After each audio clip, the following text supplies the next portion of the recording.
Hi everyone, and welcome to the General Hospital recap for March 20th. Thank you so much for watching. Don't forget to subscribe so you don't miss any of our videos or recaps. As I said in Friday's video, aka the video I just filmed, last week got super crazy. Who knew 25 would start off so crazy, right? And I will be going through this. There were a few things I just need to check up on. There might be a few points to deal out, so I will be doing that today, and I still need to watch last Friday's, so you don't need to deal with all that. I will be caught up by this week, don't worry, we're good. But let's get right to it. So at Anna's, Anna cuts herself opening a letter, and this is why I opened nothing, and Andre comes over. He wasn't there already. Who knows? I don't know how to read. So he mentions that he did the evaluation for Charlotte's custody hearing. I don't remember making videos for that. Like, is that bad? I feel like that's bad. Well, I did it when I was 24. Who remembers what they did when they were 24? So Anna tells him about visiting Liv. She says maybe she's looking for closure. Seeing and dealing with Liv again made her realize that she was opening old wounds that she thought were healed decades ago. And she changes the subject to Valentine. He tells her about the supervised visitation and full custody.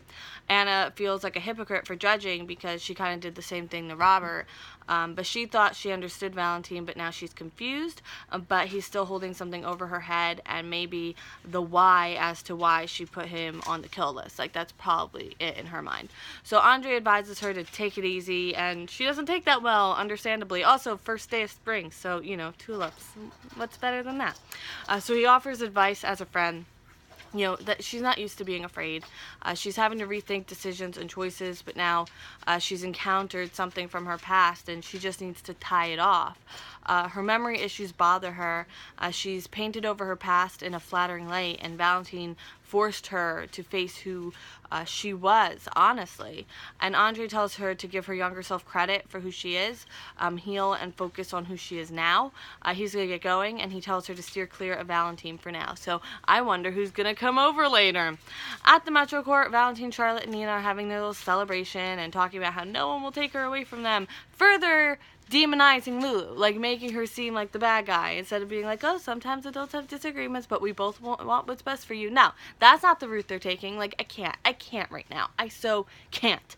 Oh, this is where I was out letting all my can'tness. I see why I've been having it all pent up lately. So Lulu and Laura walk in because why not? Everyone goes to the Metro Court. And who? Oh, wait, one second. Nina tries to get them to move to her office because there's dessert there and then they don't have to deal with Lulu and Laura. It autocorrected to Jam. I'm like, who's Jam? That makes no sense. But Lulu talks with Laura about how smug Valentine is celebrating taking away her child from her. And Laura says that she needs to keep her anger in check, you know, focus on building the relationship. Like, keep Valentine out of your mind. Nina and Valentine and Charlotte come over to say hi, and Laura asks her if she's had a nice lunch, asks Charlotte, and after Nina and Charlotte leave, Lulu tells Valentine to leave her alone. So he wants to arrange some visitation before the court-ordered visitation, and an hour on Thursday, and Lulu is offended. Valentine is about to rescind, but Laura's like, no, she'll be there, don't worry.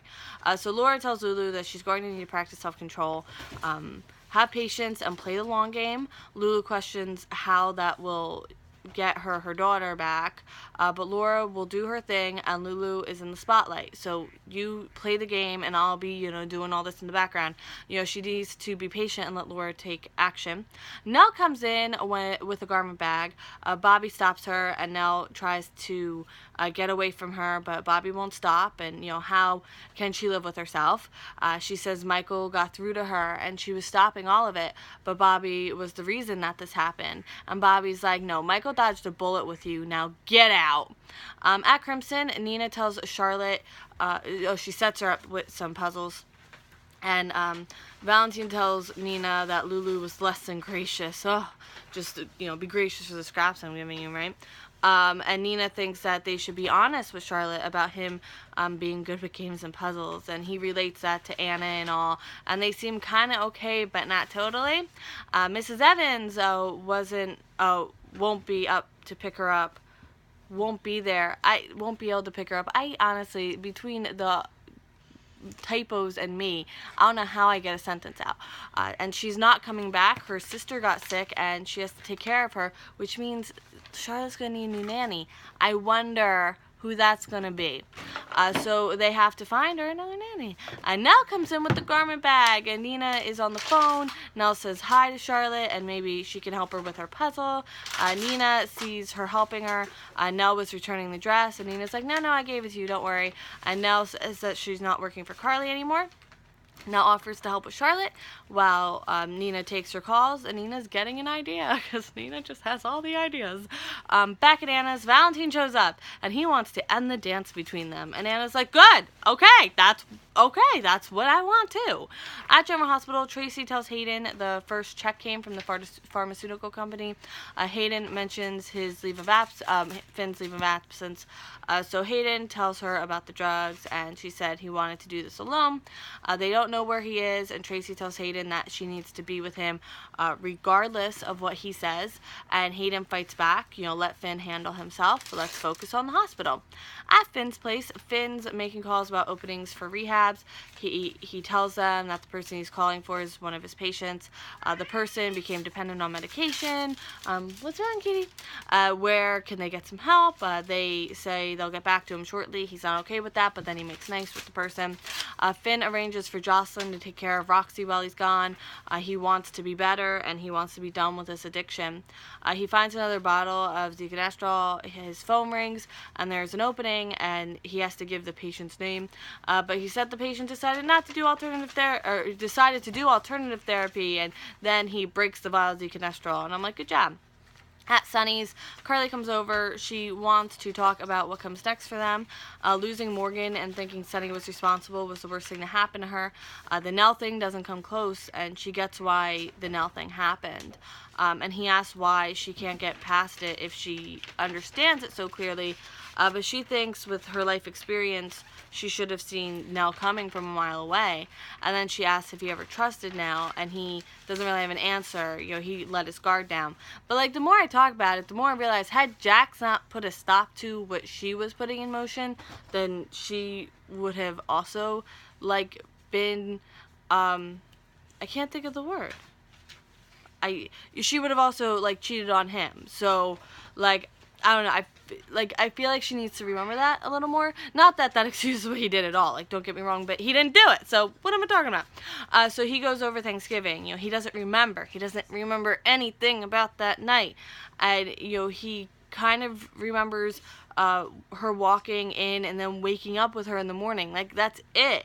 And I'm like, you need to focus on that. Why don't you remember? So she asks how long after did he decide to keep the secret. No focus on the not remember. So the lying is what really bothers her. And, he was trying to protect her, but how is this protecting her? And then he arranged for her to get out, and Carly says that should have been a red flag, but she trusted him, and he played right into Nell's hands. But, isn't she doing that now, though?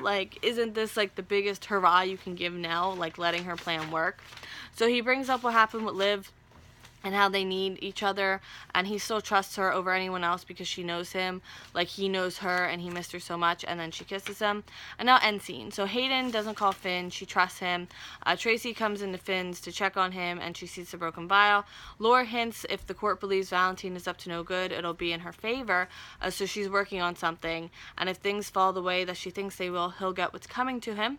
Valentin wants peace, his wife and daughter and their future is all that matters to him, and he will remove Anna for good if she disrupts that. Nell asks if she can apply to be Charlotte's nanny. Carly has to go. They're great with the big stuff, but then day-to-day ruins them. They hurt each other, and they need to let it go, and he says he still loves her. That won't change, and won't change for her either. So that is it for the first day of Springs. I will record the rest now, and I hope you have a great next 5 minutes, because I'll see you then.